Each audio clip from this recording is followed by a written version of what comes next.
if you are either watching by Zoom or are here and didn't receive that email, please send me an email so that I'll get you on the list for further communications. Secondly, we're still struggling with putting together the recordings in the appropriate way.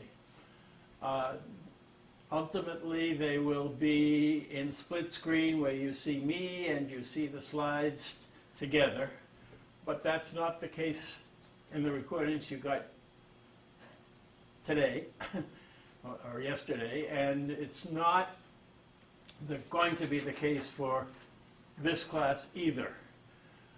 And so we will eventually be producing those and getting them online, but in the meanwhile, I'll be sending you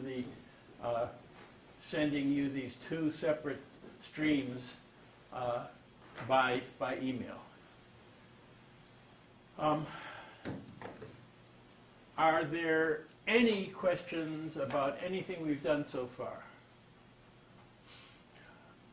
I had one person come up after class and who said, "I didn't understand blank, please explain." And I was very, very happy to explain, but I would very much have preferred any of you who don't understand something I'm saying to immediately raise your hand and say, "Please explain." Everybody in the class will benefit from that, okay? And indeed, while last time was mostly about administrative aspects, and it's clear why you might not have had questions on that, I really want much more in the way of questions. And let me remind the people who are attending via Zoom that they can ask questions by either interrupting or by raising their Zoom hand, where one of the people in the class will tell me that there's a question pending. Okay, so are there any questions? Okay, so let me continue. Start by erasing the board.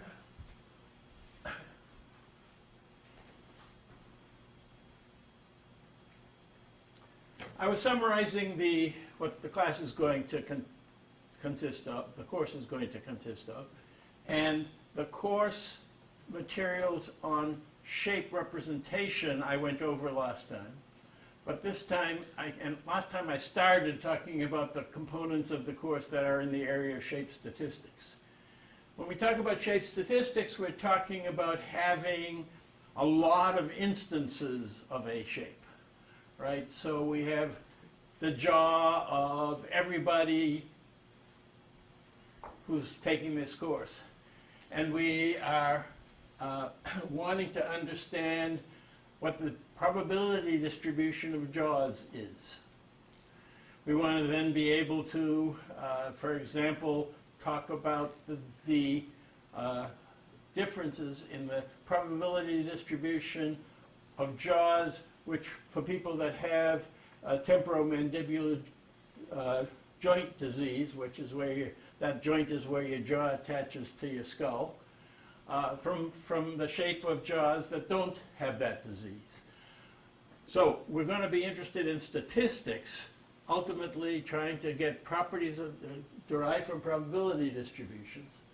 And those statistics are going to be given from derived features of the shapes. And one of the major questions is, well, what are the best features to use so that you can do these activities? And so this is a slide I already showed. By the way, this is reappearing every time, so I don't know what's going on. I say hide it, and then when I say hide it, it doesn't advance the slides anymore. And then when I click on it so that I will advance the slides, it's going to come back. We're going to have to solve that problem. Anyway, there it is. Okay, so I went over this last time, but the representation, the features that we're going to talk about are positions of points, They're going to be coefficients of functions, that basis functions. They're going to be normals. So if I have an object, here I have a shape, I can talk about the normal at one point, and a normal at another point, and a normal at another point, and a normal at another point. And at each of those points, I want to specify the normal, which is a direction, right? And a direction is understood as a unit vector. Or I have something that is in one situation, and somebody else's hand is in a different situation, and I can deform my hand into that other people's hands, that's going to be described by vectors going from positions on my hand to the reference hand. So it's a whole collection of unit vectors, and velocities likewise, except they also have the displacements and the velocities also have length associated with them. So you have scalar values. These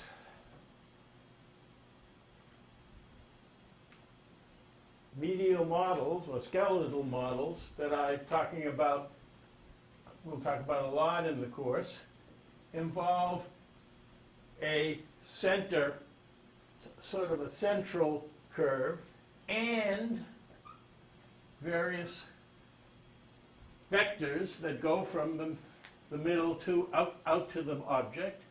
And those have these vector features of length and direction, and we're going to have to deal with them as well.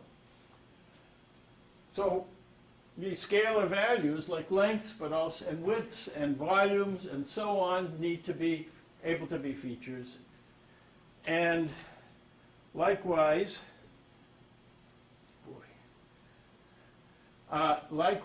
the initial diffeomorphism, which says I have objects, I have a space, and every point in the space, discretely sampled presumably, has a displacement, and the initial, and this is an initial velocity that is going to be carried out along some kind of geodesic. And so this collection of velocities, which are called a momentum, or strictly speaking, are linear, a linear transformation of these initial velocities is the momentum, can be features that we're going to do statistics on. And the feature tuples that we get are going to be very, very large for a shape. So we'll talk at least hundreds of them, typically thousands or millions or billions of them for a single entity. Nobody wants to do statistics on a million features, on a tuple of a million. And so making features be somehow getting a sub-selection, a selection from the features of the important features, to get a new set of derived features that are way fewer, so that we may have 20 of them or 50 of them, but not thousands or a million, is very important. So this feature selection or determination of derived features is done by methods that are principal component analysis like. And there are variants of that that we'll be talking about.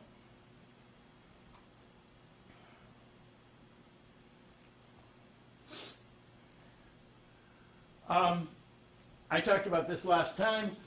Our objectives of statistics are going to be very important. And we're going to be covering methods for carrying out those objectives. And Another factor is pre-processing. Okay, so the problem is that the mathematical approaches that we have available, first of all, don't necessarily live in Euclidean space. The features don't live in Euclidean space, but the methods require things that live in Euclidean space, right? So the fact is that a normal is a direction, and as I described last time, a direction lives on a sphere, and yet we want to do statistics of things that live on spheres, and yet the statistical methods all depend on them living on a flat space, right? Problematic, solved by a collection of methods that are called Euclideanization, that turn features that are non-Euclidean into corresponding features that can be dealt with in a Euclidean fashion. So the other problem is scaling and weighting. So I have, for example, shape features like these spoke vectors. And on top of that, I have a feature that is the overall volume of my object. And I want to do statistics where some of the features are directions, and which are angles essentially, and others are in units of centimeters cubed. How much volume is worth how many radians? That's the problem of commensuration. And one has to face that if one's doing statistics. And so these are approaches that we will deal with for how to do the scaling and weighting that produce commensurated features, and how to turn these non-Euclidean values into Euclideanized ones. Okay? And you may be surprised to see positive scalars as something that's non-Euclidean, but I can tell you that Euclidean values require the possibility of a negative value, and nobody has negative height. Right? So we have to do something about that. So we're going to be dealing with that in this course. When we do statistics, there are a lot of different things that have to be calculated.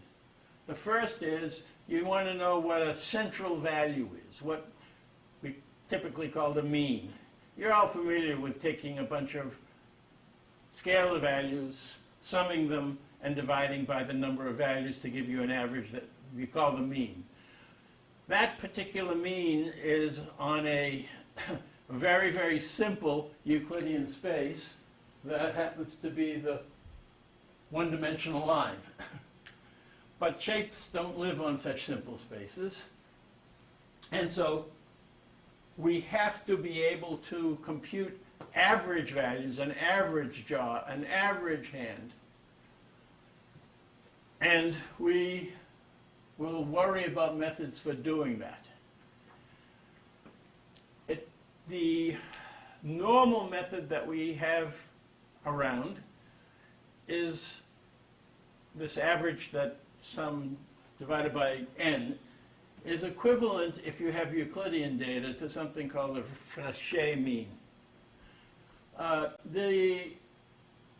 you will see, the Frechet mean is not necessarily the right thing to have.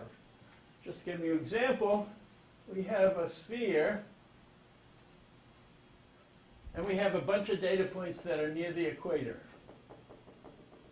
all the way around. What's the Frechet mean of that? It turns out to be the North Pole. Wrong, wrong, wrong. Mean should be within the data. Okay, so we have to worry about how to do means. And we'll talk about how to do means. Also, once you have a mean, you have to worry about how the data varies about the mean. That's captured by sort of covariance notions. And we have similar problems to the zeroth order summary when we're talking about variations that have to do with first or second order variations about the mean.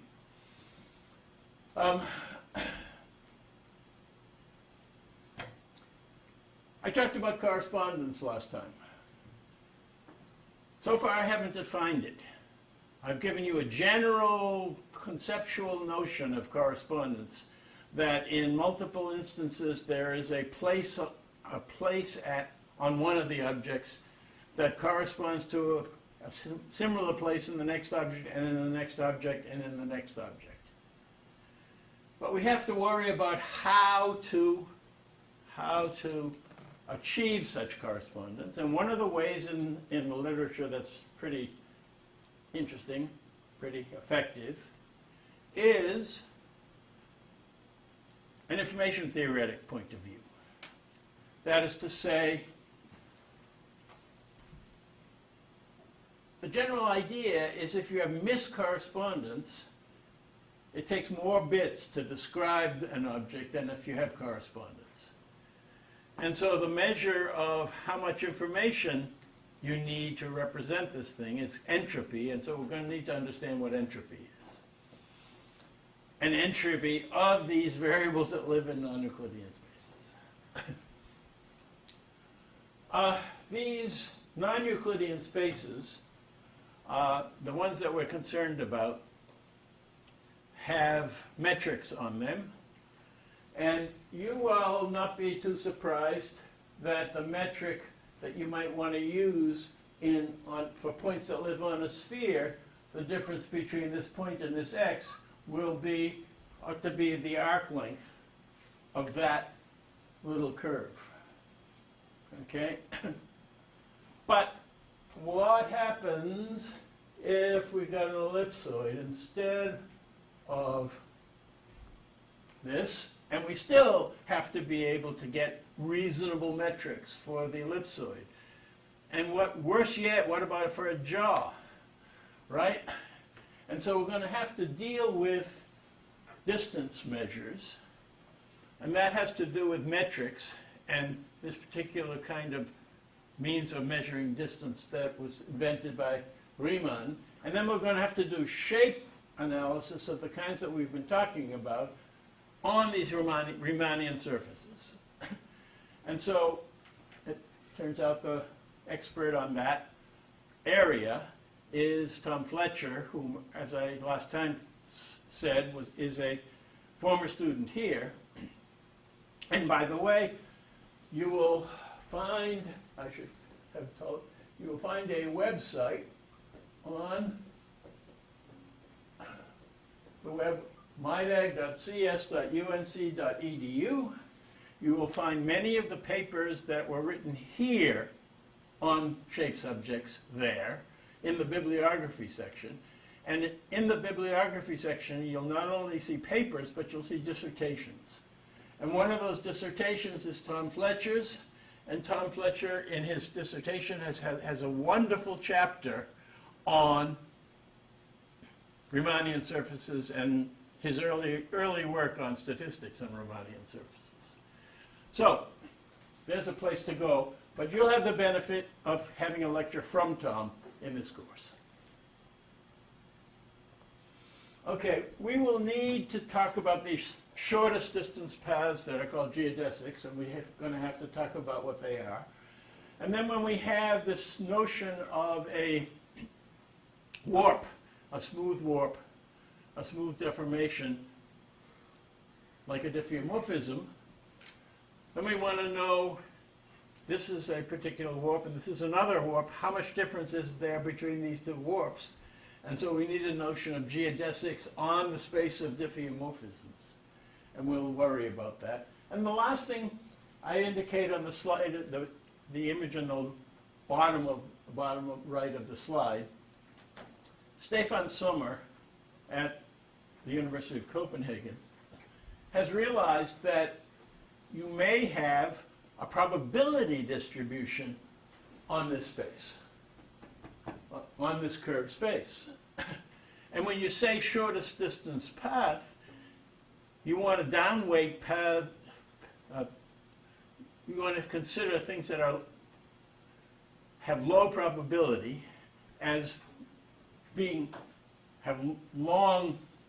that take long distance, and things that have higher probability correspond to shorter distances, meaning you want a path that is determined not just, here we go again, I'm going to have to learn how to do this.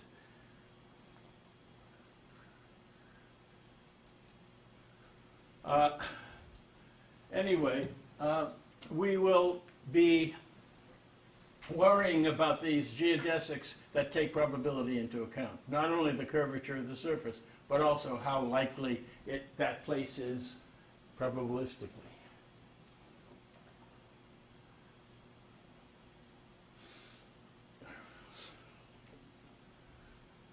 Okay, so this is a summary of methods that we're going to be going. We're going to be talking about principal component analysis.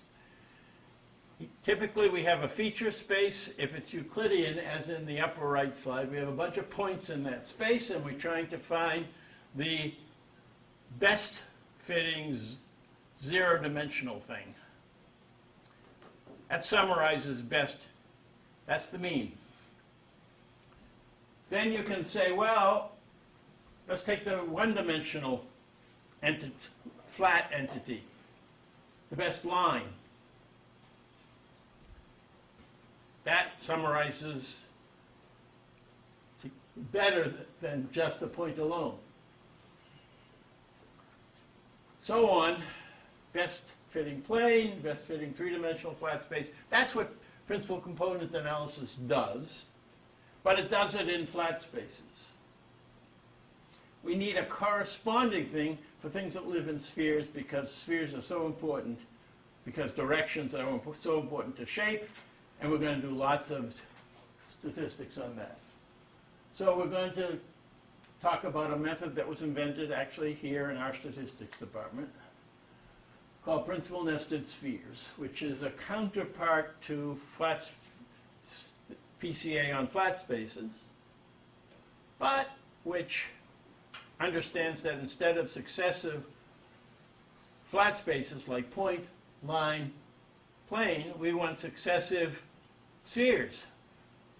So we want point, circle, two-sphere, three-dimensional sphere, etc. Okay? And we're going to talk about this method called principal geodesic analysis, which worries about how to do this with distances on arbitrarily curved spaces. I've already talked about doing correspondence via entropy. We're going to worry about classification. There are going to be two classification methods that we're going to talk about. One is called the support vector machine. It's a very, very popular method. Don't do it. It has been superseded by a better method, also invented here by Professor Steve Marin. That's called distance-weighted discrimination. It works better. You equivalently have software to do it. We'll talk about both of those, and we'll talk about the idea within them that allows you to do classification on spaces where, for example, in the feature space, you have a bunch of points in one class in the middle of some, say, circle into space, and all the points in the other class where you're outside the circle. Both SVM and DWD in their simplest form assume that you will have data on one side of a flat space, like a line here, and the other class is on the other side of the line in feature space. But that's not that, and you need kernels to do that.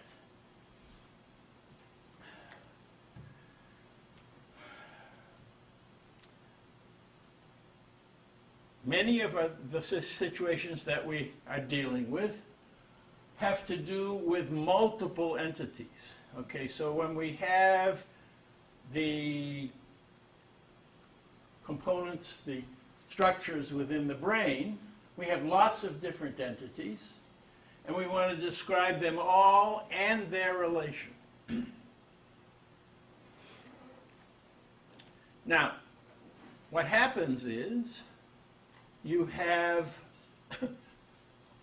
the shape changes of the individual entities, but you also have the relationship among the shape changes that are between, have to do with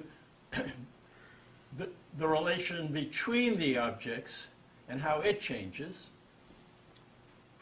And you have a bunch of data of all the objects. It's not going to be good enough to just try to look at the shape of the individual objects. So we have to be able to do statistics that distinguishes that information that covaries across all the objects, and that is specific to each individual object. And there's a very nice statistical technique called AGIVE, Joint and Individual Variation Explained is what the JIVE part stands for, that we will be covering. A variety of these statistical methods can be implemented on neural nets. We'll talk some about neural nets for these purposes. One of the interesting representations of shape are these sign distance functions that I talked about last time. And they can be used in a very nice way to produce visualizations of the objects or the shape spaces or whatever it is you want to visualize using something called neural radiance fields. And we'll talk a little bit about that representation and how they can be used. So just to point out the slides here, this was the PCA. This was successive spheres where you have here a two-sphere that has a best-fitting circle, and that best-fitting circle is now shown at the next dimension below. And over here was a straight line with some data on one side and on the other side, and this was multiple objects that we were talking about. Okay, so these are things we're going to cover. Okay, when you do statistics, you need to know how well you're doing. Ultimately, we're saying we want to be able to choose shape features to do statistics on. Well, how do you measure how well a particular set of features do for this job? Can you get a better set of features? And so you need measures of the effectiveness of the statistics, and we'll be talking about them. The measures of how generalizable these are to data that's not in the training data, for example. We'll talk about cross-validation methods. We'll talk about ROCs. ROCs are plots of true positive versus false positive behavior for classification methods. And we will briefly remind those of you who haven't seen that what those are and how they can be used. There's a very nice method that Steve Marin invented called dipro-perm. I'm trying to remember the pro is projection and the perm is permutation. Anyone here remember what the di is? I think it's like discrimination, DWD. Say? I think it's for DWD. No. Direction, projection, permutation. It's direction? I believe so. Okay. Anyway, we'll talk about that one. Okay, and then ultimately, the proof of the pudding is in the eating, right? So if what you're trying to do is diagnose a disease, the measure is how accurately can you diagnose the disease. And so we need to talk about measures of success, one of the major objectives of shape analysis is segmentation. That is, finding the part of an image where a particular object lies. And what measure might you use for that, especially given probability distribution? So we'll talk about that. Okay, so I have finished the list of topics. They are long. I don't know how far I'm going to get it, to be quite honest. I've never given this course before. We will do as much of this as we can. I think I will probably run out of time rather than topics. But to get going, here's what we're going to do. I've just finished the overview of the course. Are there any questions about this overview? Okay? So I'm going to go to shape representations, summarize them in more detail than you've seen so far, and then I'm going to spend time on the math background that some of you may not have seen.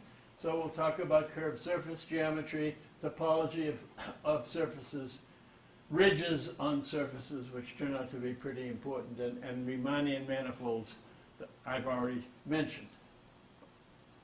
Then we will have a whole section on just point distribution models.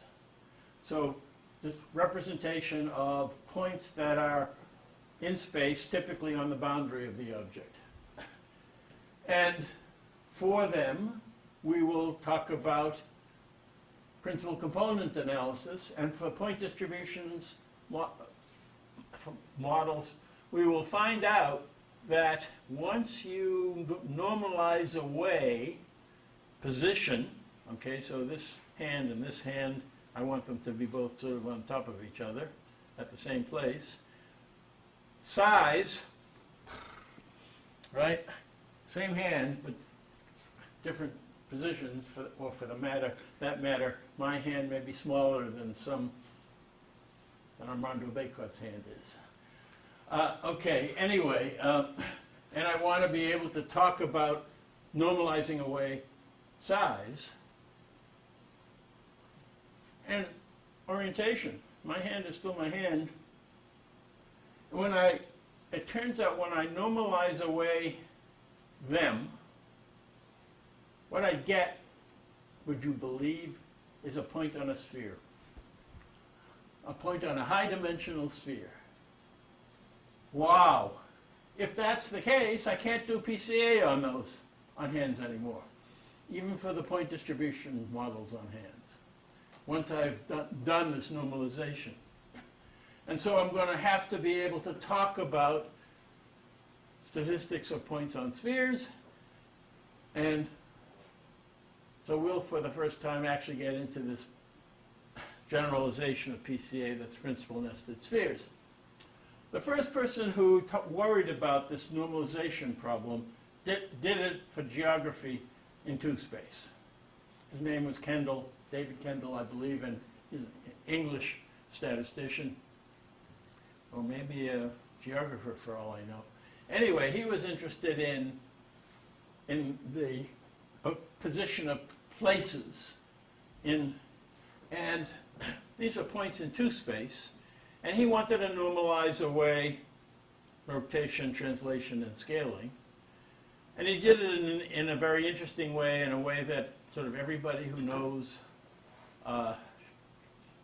shape science and statistics on shapes is familiar with. It only works for two-space. It doesn't generalize to three-space or higher. But nevertheless, you need to be familiar with that method from the literature. We'll talk about that. When we have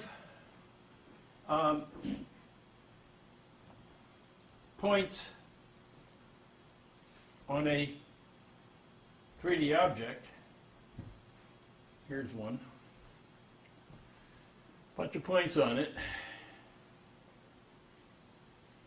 If I've told you that if you have a sphere over here and you can map a mapping from points on the sphere to these positions, so that every point on the sphere, which can be represented by the sphere is a position with a latitude and a longitude, 2 angles, and I can talk about the point on my object that mapped to that point on the sphere.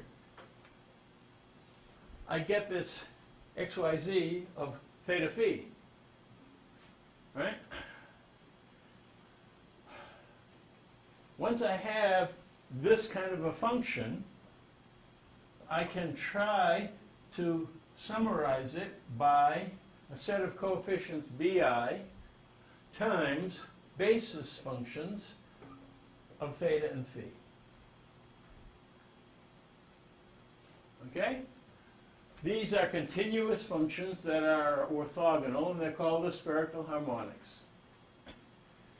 And once you have that, for any x, you can represent it by this tuple of coefficients, b.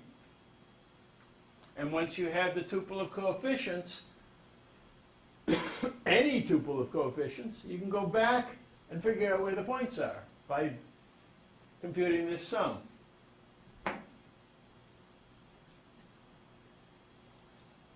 Sounds pretty good. And once you have this b thing for one object, and another b thing for another object, and another b thing for another object, bunch of objects, each one has its set of coefficients, I can then do statistics on these b values. And we'll be talking about that. And then, as promised, we're going to have to talk about correspondence and how you get correspondence, what are means of obtaining correspondence.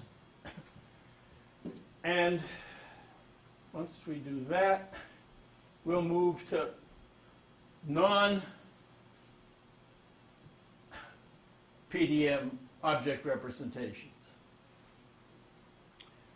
And the non-PDM ones will include Anuj Srivastava's shape modulo these transformations that I talked about method, which yields boundary normals and produces a means of boundary correspondence, if you will, although it mods them out.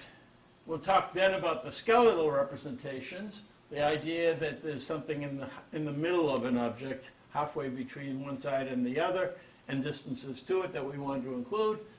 And we'll first talk about the mathematics of the very base, simplest skeletal representation that's called the medial representation. It was invented by Blum. Visited here once. Very bright engineer. Long since has passed away. Anyway, we'll talk about the mathematics of the representation that he generated, and we'll see that it has some serious problems. It was a very, very bright idea, but it had a serious weakness, and a major fraction of my research time over this time has been getting over that weakness. Anyway, and so Jim Damon and I produced a skeletal representation we call skeletal representation that is a generalization of the medial one and that works better. By the way, for those of you who knew Jim Damon, mathematics professor for many, many years, will like to know that this Saturday at 11 o'clock in the morning, I believe, at the Newman Center is a memorial service or memorial event for Jim. And so if anybody wants to attend, everybody is welcome. I'll certainly be there. Okay, so once you have a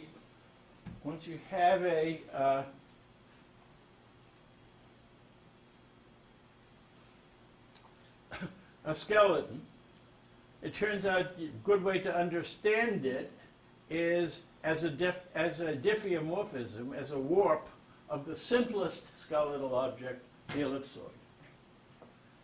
And so we're going to worry about that diffeomorphism. Whoop.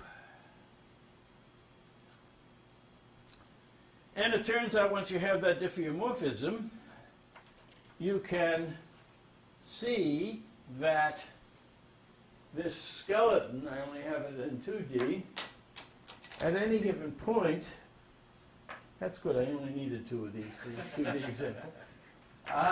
Anyway, you can talk about on the skeleton, there is a normal at every point and a tangent at every point. And that's true up here on the boundary as well. And in 3D, I need that other stick that's the other tinker toy that's down there. I got it. Thanks. My old bones still manage. Thanks, Don. Anyway, and it turns out that you can do that for every point in the interior. And these fitted frames are of importance, and we'll talk about them. The next thing we will talk about is a new method of skeletal representation from a student that we now have, except he happens to be in Norway. And his name is Mohsen Taheri. And he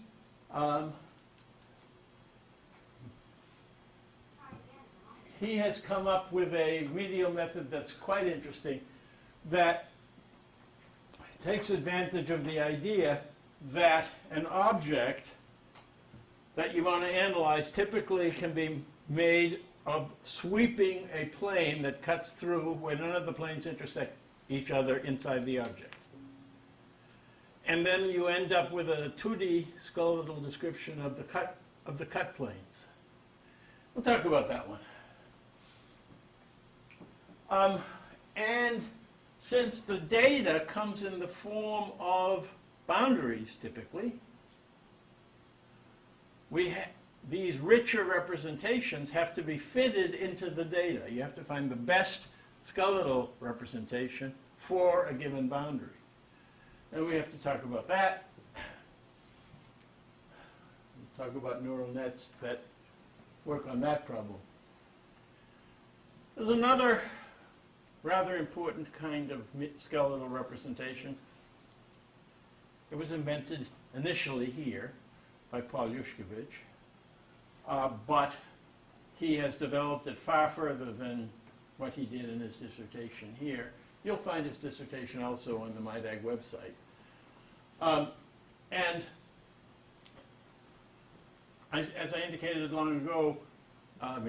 last lecture, we will be interested in it from the point of view of mechanical changes of the objects.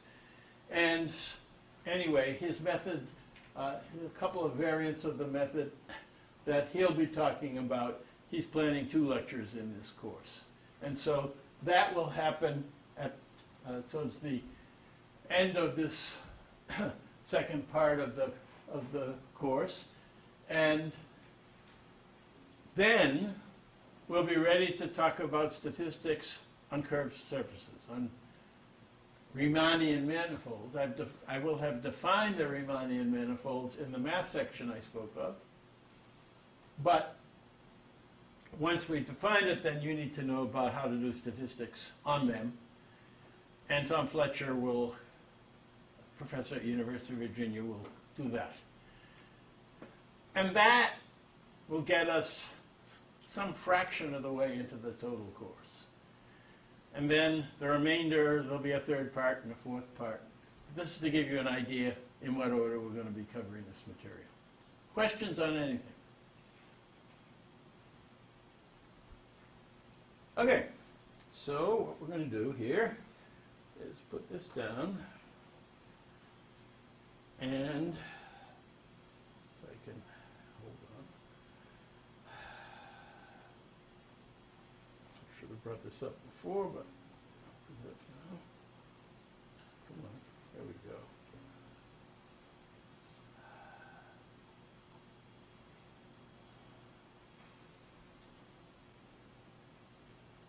Ooh, did that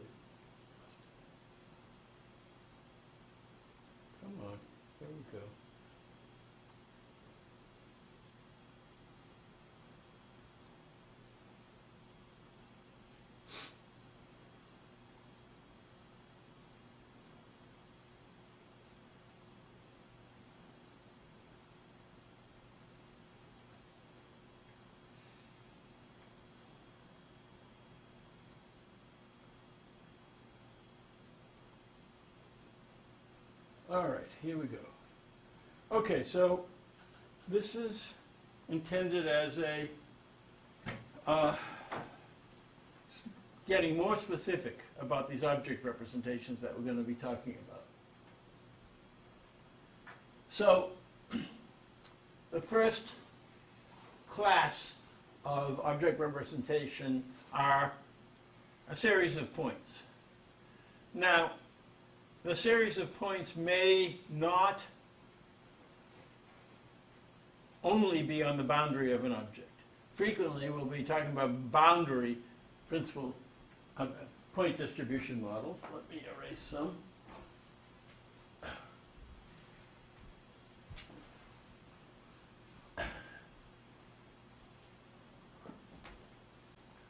But if you have a set of lungs and you have points on their boundaries, you may also want to know some point about the heart that's in between those lungs. Okay?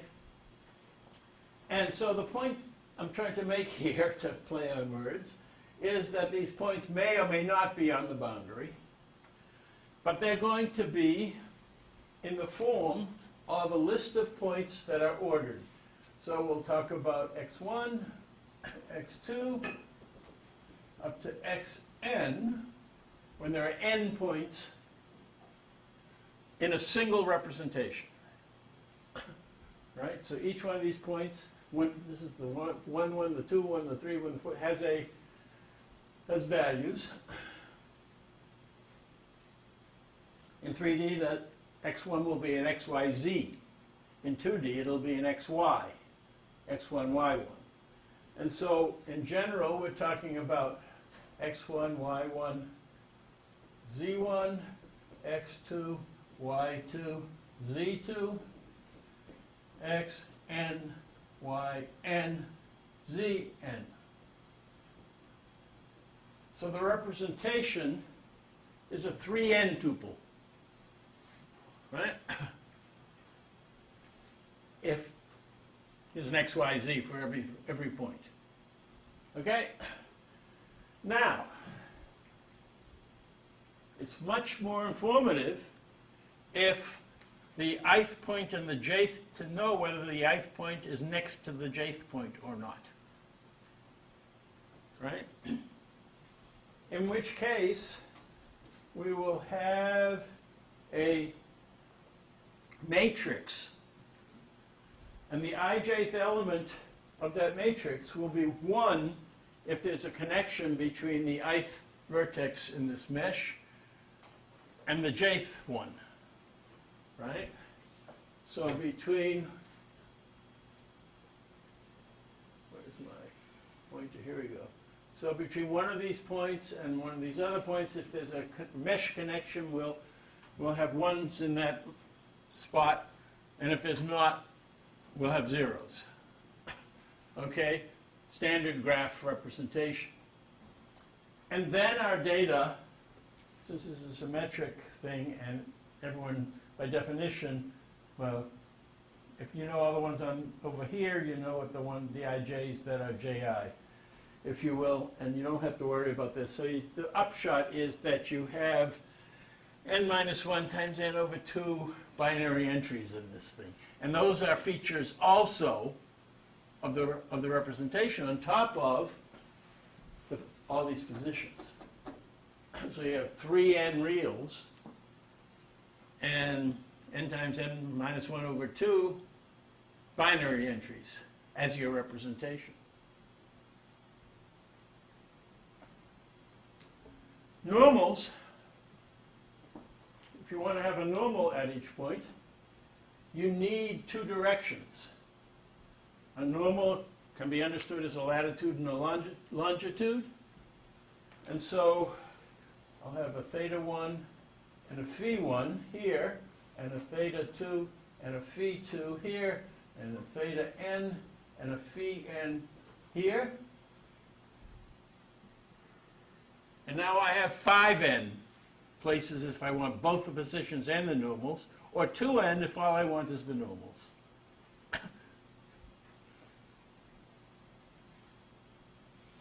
I already talked about the idea of representing, erased it, representing x of two positions on a sphere. God, I shouldn't. I'm going to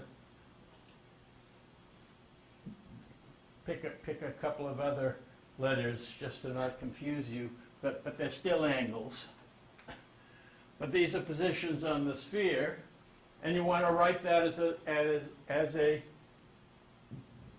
linear combination of these basis functions.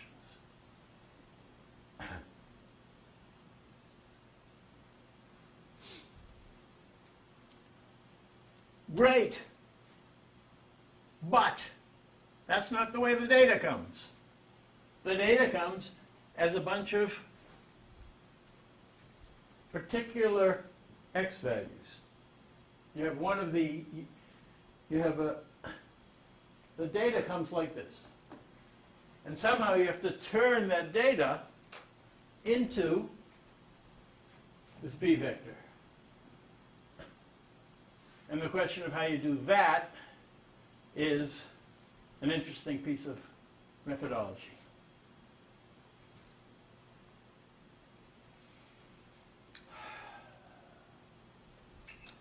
In 2D, the objects like I've been drawing on the board, the basis functions just become the sinusoids,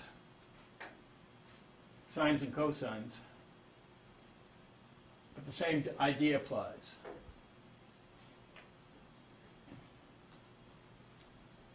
The sine distance function. Remember what that is. What you have is you have an object, and it sits in a space, and at every place in the space you have the distance to the closest point on the boundary of the object. And that value has one sign outside the object, another sign inside the object. Right?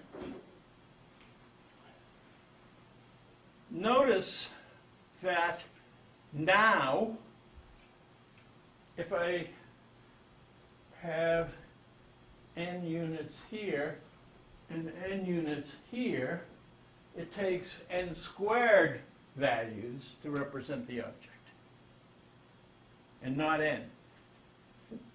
So it's inefficient to represent it this way, but there are advantages to doing it that way. We will see, for example, that diffeomorphisms on this containing space are well provided here. And if you have situations where you don't want like holes to appear in the object as you do the diffeomorphism, then there are some serious advantages to this less efficient representation.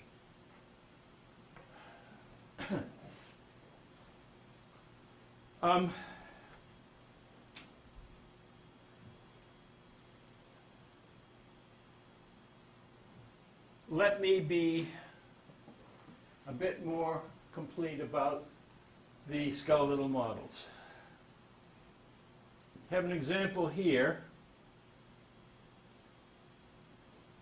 Come on. An example here of an object that has a skeleton in it. And the skeleton is a sort of a collapsed version of the boundary.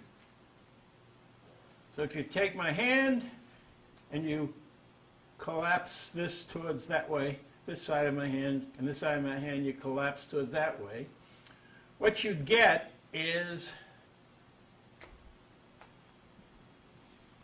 strictly speaking, when the two sides run into each other, you have something that's the same topology as the original object, right? It's just that two of the sides happen to fall on top of each other. Okay, but you can still, just as you can talk about walking around the object here, you can talk about walking around this thing the same way. You have a top side and a bottom side. Okay? And that relationship turns out to be important. But the difficulty, for the basic representation that I spoke of earlier in this lecture, is that if this object has bumps, this representation has branches. Okay, we can deal with branches. We need to know something about under what condition it branches and so on. But I should draw this better because it turns out that, strictly speaking, what you get is something like that. Okay, so, but the problem is we're computer scientists. We deal with real objects represented in computers. And what do you know about measurements? Somebody tell me what is the property of every measurement that you make. They have error. Every measurement has an error. There's another property of that you can also talk about imprecision if you want, and that has to do with scale. The scale of a measurement. How many marks do you put on your ruler? Every measurement, in fact, is a measurement not made at a point, but made in a little region around a point in which the value is averaged. And that's what a pixel is, after all. A pixel is a little region in space, and the intensity we give there is not the intensity at the center. We think of it that way. But no. It is the integral of all the intensities of the image in that little square. And the size of the pixel matters. Okay, the result is that the effect of all this is that what we really have is that. Right? Are you saying that's more accurately what we have, or is that like the artifact The- of the the- imprecision? The artifact of the measurement process is that we get this bunch of things with errors in it, and that's not what we want. We want the smooth thing that we somehow think is underlying. But each one of these little bumps produces its own branch, and you get branches and branches on branches and branches on the branches on the branches, and on and on. And now if you want to do statistics on this, this guy has 4 levels of branches. The next object has only 3. How the heck do I do correspondence when I don't have consistent branching? And the answer is nobody has figured out how to do it. Okay? Now, the literature is full of pruning methods. You get a bush and you prune it and prune it and prune it and prune it until you get exactly the number of branches you want. However you could determine what that is. I like to, I kid about, but it's with some accuracy, that there are thousands of papers on medial representation where they figured out one way or another to try to get this pruning problem solved, if you will. They had an algorithm and it somehow tries to deal with this. Why 1,000? Because none of them work. Somebody else said, oh, none of them work, I'll make up my own. That one doesn't work either. Okay, so the point is, I don't believe that that's a reasonable way to work, to try to actually produce this medial representation that fits the boundary data with its noise and somehow tries to filter away the noise.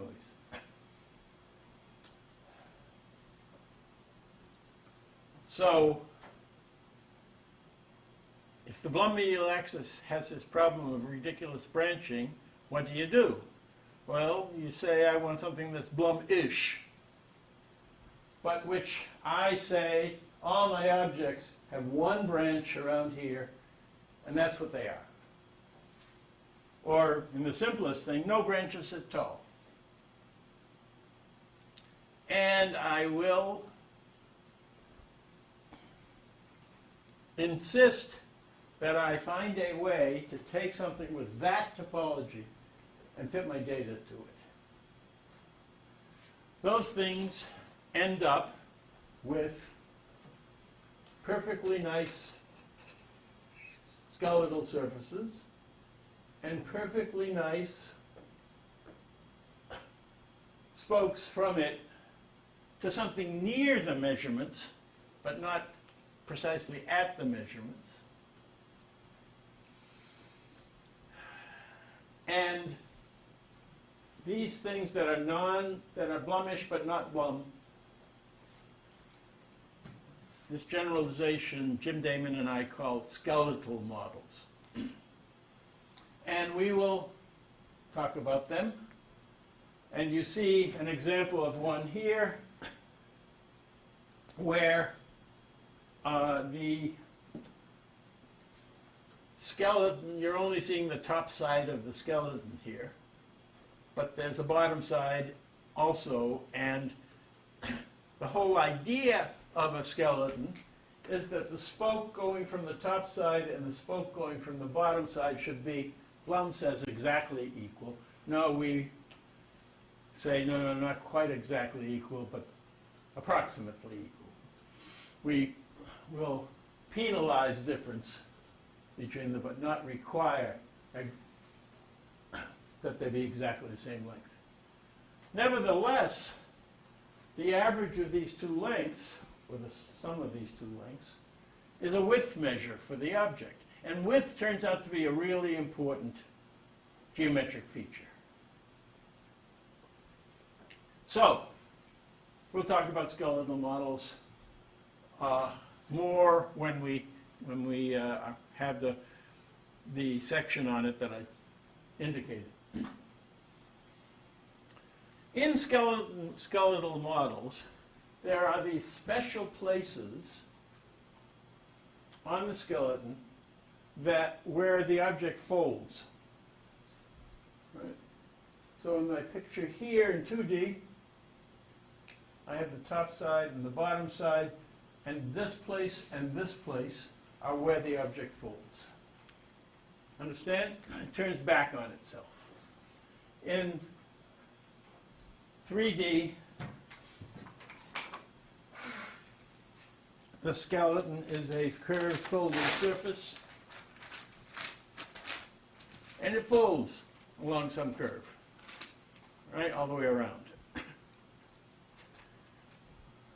Those fold points map onto very special places on the surface, need to, that are called crests.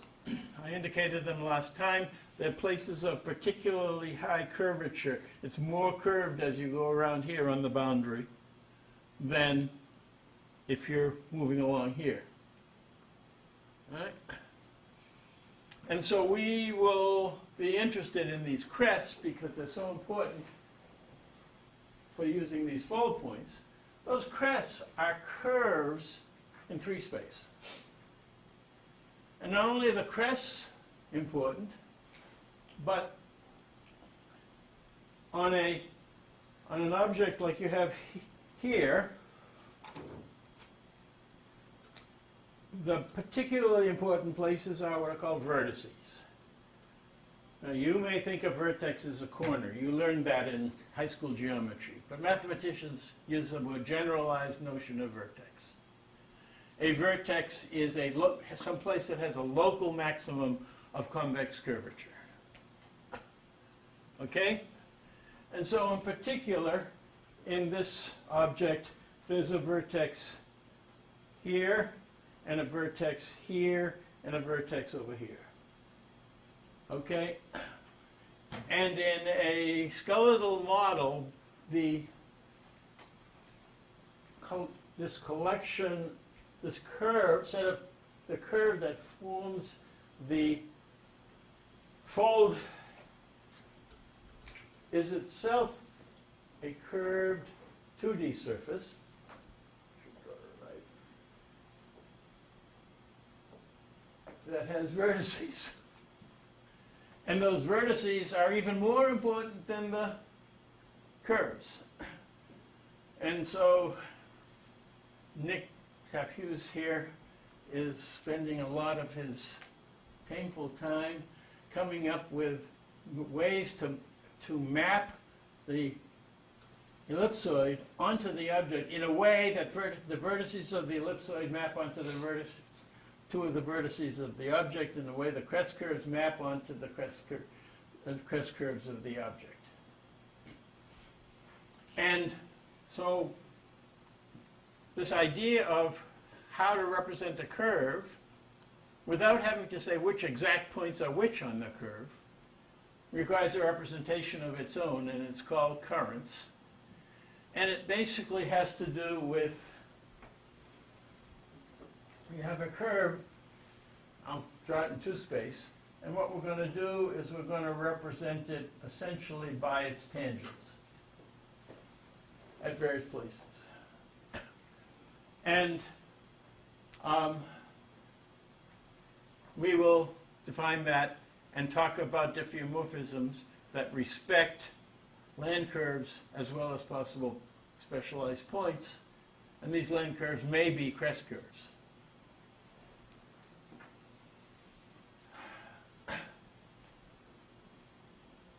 The last thing on the list here, no, next to the last one, is the multi-object representation.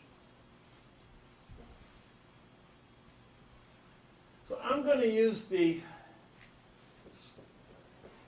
double underline to refer to a tuple of tuples.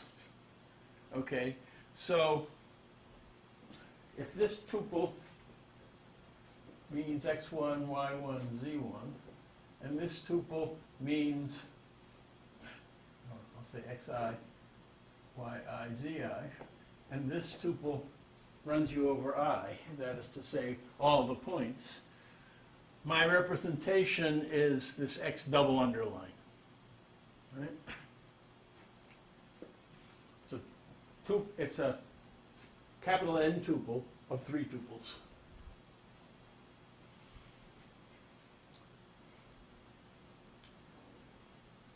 A particular object may be represented by such a tuple.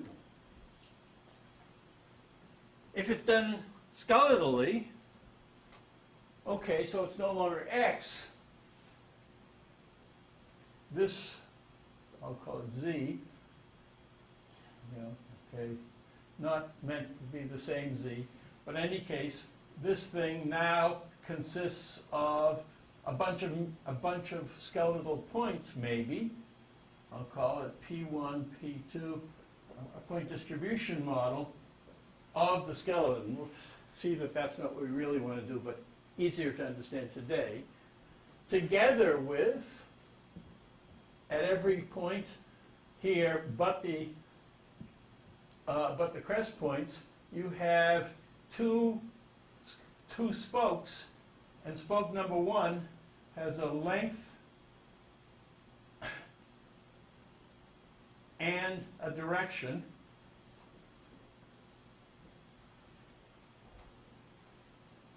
So but there's two spokes at most of these guys. So there is also length 2 and theta 2, phi 2. And now I have an x, a y, a z, two lengths and two directions at every I, for every one of these skeletal points. And that whole collection of things I'm going to call by this name z double underline. But wait a second, there's multiple objects. So I'm going to have this z tuple for object 1 and a z tuple for, let's say there are only two objects for object 2.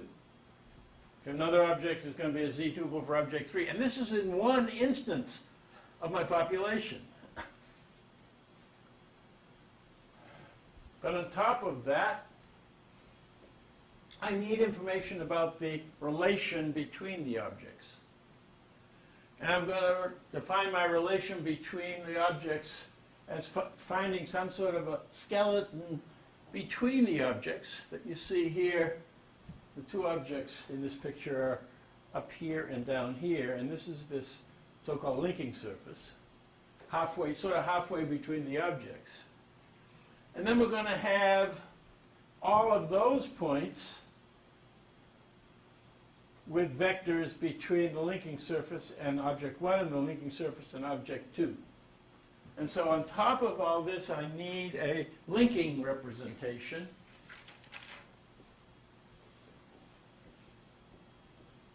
Linking vectors. I'll call it 1, 2 between the object 1 and the object 2, and you have links both between the object 1 and its linking, and for the to object 2. And that's the overall representation that I end up wanting to do statistics on. Okay? The last of these shape representation categories is these, diffeos. A diffeo is far less efficient to represent initially, but until you get derived small number features, because it requires a vector everywhere in the space. So when I talked about needing n squared of these in 2 space or n cubed in 3 space, now I'm going to have n cubed times a vector at every place, 3n cubed. Or better, worse yet, 16 velocities at each point to get along a curve from that point. 16 n cubed features. Our computer isn't going to hold them. Well, at least the one that I have on the old one I have on my desktop. Anyway, the point is that we're going to very much need these, but each one of these places has a vector. And how do we understand a vector? Well, mathematicians say, yeah, delta x, delta y, delta z. Not the way we think about them. A vector has a length and a direction, right? Some of the aspects of those vectors live on spheres because they're directions. And then we need to do this very, very large representation and turn it into a 100 tuple or a 50 tuple. And we will be wanting to do exactly that. Okay, I've run out of time. We will stop now. Next time we'll say a few more words about these shape representations, and then I will start the math, the basic math of simple geometry, of local geometry of objects, at object positions. And then once we do that, we'll be able to get back into statistics on these models. See you next time. No questions. Disappointing. Any questions now? Yes. About the bumpy boundary you talked about, Uh-huh. that generates a lot of branches. So why can't we just do some smoothing on the boundaries so that we make it clear? But some of them are important and other ones aren't important. How do we know one from the other? Besides which, in some sense, that's precisely what we're doing when we're fitting this skeletal model. It ends up producing a smooth boundary. But if what you mean by smoothing is, standard filtering techniques, right? Then that turns out to be A, non-optimal, and B, not distinguish the ones, the important ones from, that are across the population, the ones that are retained for all of the different entities in the population, from the ones that are just from noise. Yeah, There's a question on Zoom. okay. Could the Zoom person ask you a question, please? Yeah, hi, thanks. I just wanted to ask, you mentioned to represent a diffeomorphism as velocities, you might want like 16 velocity vectors per voxel. Where did you come up with that number and why? Well, the basic point is that you want to understand a diffeomorphism as not having straight paths from every point, but curved paths. And so if you have, this was in, I mentioned this in the last lecture, but it's worth repeating.